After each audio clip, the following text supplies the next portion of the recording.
এত টাকা কোথায় পায় ছাত্র শিবির? সম্প্রতি এরকমই এক প্রশ্ন ছুড়ে দিয়ে বিতর্ক সৃষ্টি করেছেন বাংলাদেশ জাতীয়তাবাদী ছাত্রদলের সাধারণ সম্পাদক নাসির উদ্দিন।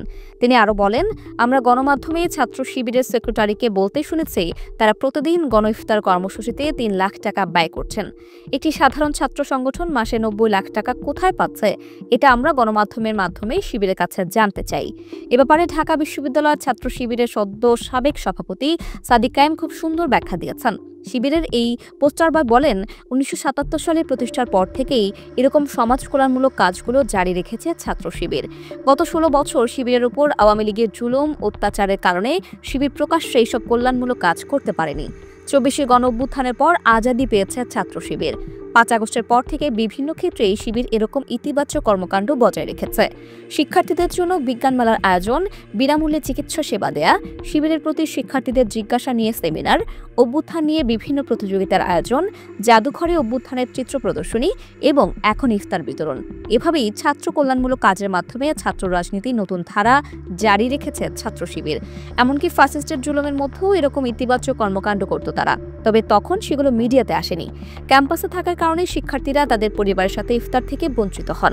অনেক শিক্ষার্থীর পরীক্ষা থাকে, ব্যস্ততা থাকে, যার ফলে তারা ইফতার মাহফিলে উপস্থিত হতে পারে না।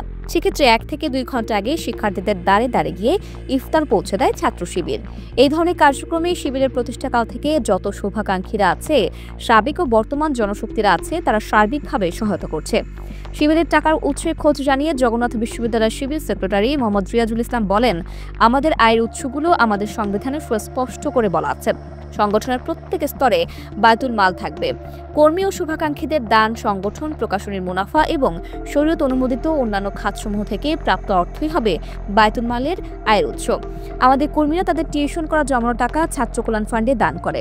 আমাদের মায়েরা তাদের গলার হার আমাদের বিশ্বাস করে দিয়ে দেয়। আমাদের বোনেরা রান্নার মুষ্টি চাল জমা করে আমাদের দিয়ে দেয়। আমাদের ভাইয়েরা তাদের বেতনের কষ্ট করা টাকা কোনো চিন্তা ভাবনা ছাড়াই আমাদের দিয়ে দেয়।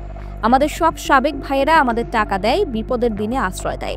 রিয়াজুল ইসলাম আরও বলেন, আমাদের কোনো ব্যক্তিগত আয় নেই, কোনো ব্যক্তিগত ব্যয় নেই। আমাদের যা আয় বা ব্যয় সব সংগঠনের জন্য নিবেদিত।